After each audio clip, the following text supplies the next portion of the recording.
Hello दोस्तों, learn Hindi channel पर आपका स्वागत है। दोस्तों, आज की इस क्लास में एक स्टोरी है जिसका नाम है पराई थाली का घी। बहुत ही रोचक कहानी है यह। दोस्तों, आपने बहुत सारे शब्द को पढ़ लिया है, बहुत सारे वाक्य को भी कहीं कहीं पढ़ लिए होंगे, लेकिन आपको कहानी को पढ़ने में काफ़ी दिक्कत होती होगी।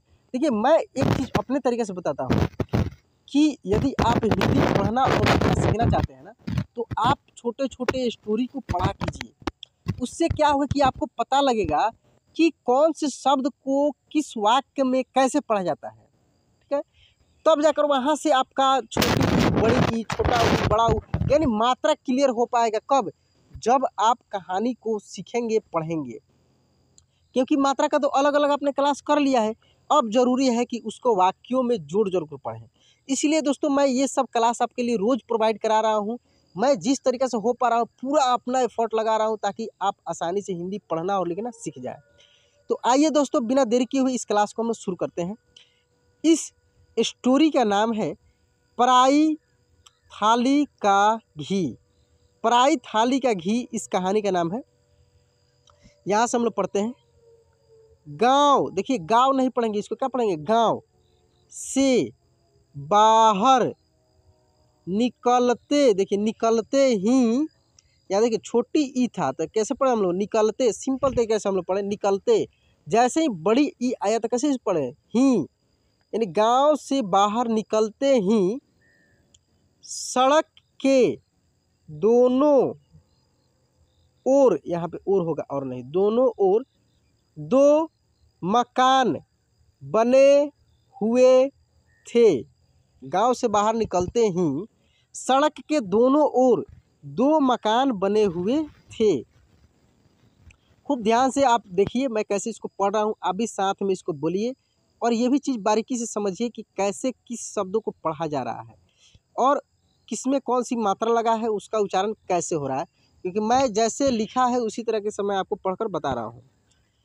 एक मकान बहुत बड़ा था और दूसरा बहुत छोटा। मैंने दोस्तों जब मात्रा पढ़ाया है या पढ़ा रहा था तो उसमें मैंने आपको बताया था कि जो छोटी होता है ना, जैसे मैं बताया था कि जो 12 खड़ी है वो एक जोड़ा में है, उसमें से जो छोटा है जैसे छोटी ई, छोटा ऊ, ए, इसको हम लोग सिंपल तरीके से पढ़ते हैं और जैसे ही बड़ा मिले तो उसको जोड़ ला के पढ़ते हैं। सबसे बड़ी अंतर यही है। तो इस कहानी में ये क्लियर होने वाला है। दोनों घरों में दो परिवार रहते जिसमें छोटे बच्चे भी थे। ठीक है, बड़े घर में पीकू और छोटे घर में नीकू रहता था।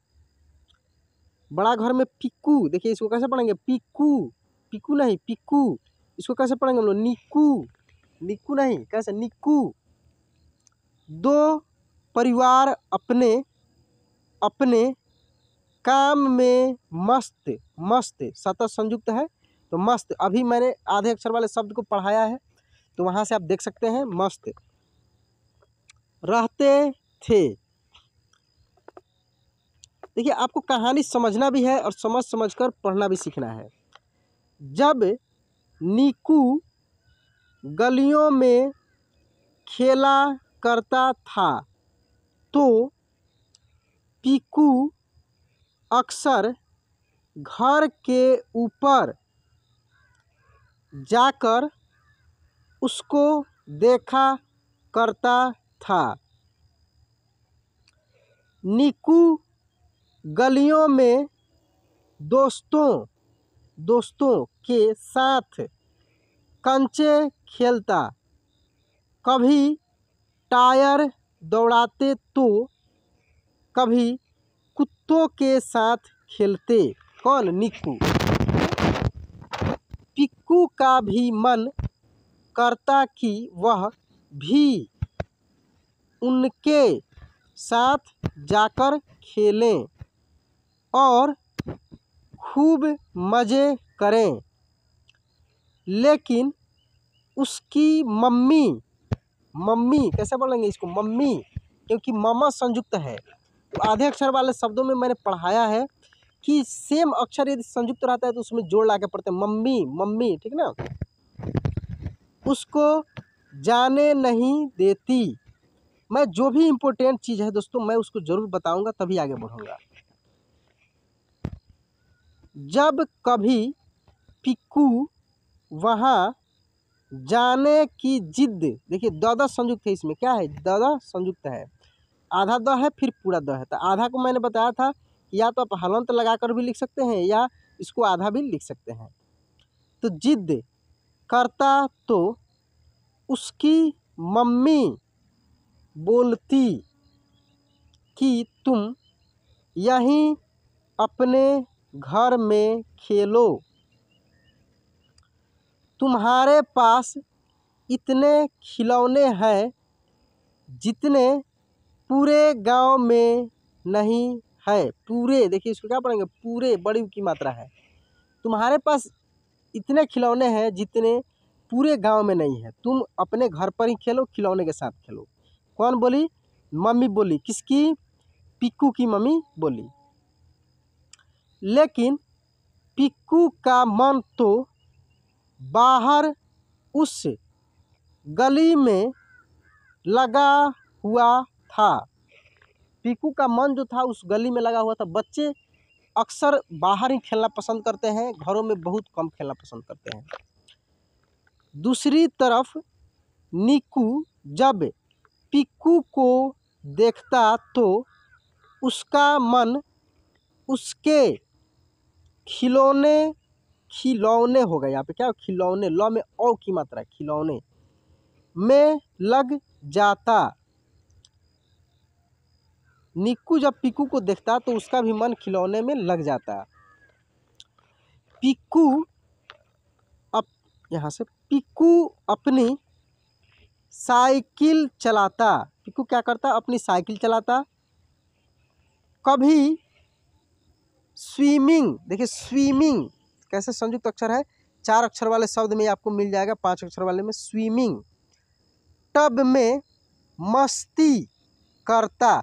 इस स्टोरी को मैं इसलिए चुना हूँ दोस्तों कि अभी मैंने हाल ही में आधे अक्षर वाले शब्द को पढ़ा रखा है। आप जब इसको पढ़ेंगे तो वो सब क्लियर हो जाएगा, इसलिए इम्पोर्टेंट स्टोरी है। इसको आप लास्ट तक देखिए, बहुत सारे शब्दों का आपको इसमें रिवीजन होने वाला है और बहुत नए नए शब्द भी आप इसमें सीखने वाले हैं। तो कभी गन से सभी को वाटर फायर करता। पिक्कू जो था अपने साइकिल चलाता, कभी स्विमिंग टब में मस्ती करता, तो कभी गन उठाकर सबको वाटर फायर करता। देखिए स्टोरी को समझकर पढ़ने का मतलब है कि कहीं कहीं वाक्य में कठिन शब्द मिलेगा तो वो आप उसको खुद से पढ़ पाएंगे, क्योंकि आपको पता रहेगा कि स्टोरी में यही होने वाला है या ऐसे ही होगा। तो आप उसके नज़दीक तक जब पहुंच जाएंगे तो आप उसको आसानी से पढ़ पाएंगे। ये सब देखकर निक्कू का भी मन करता कि काश उसकी जगह मैं होता तो मेरे पास भी इतने सारे खिलौने होते। ठीक है, अब आगे देखिए। लेकिन क्या करें, दोनों की अपनी अपनी किस्मत। एक के पास इतना खिलौना था कि वह उस खिलौने से बहुत कम ही खेलता था, सोचता था कि हमेशा बाहर जाए।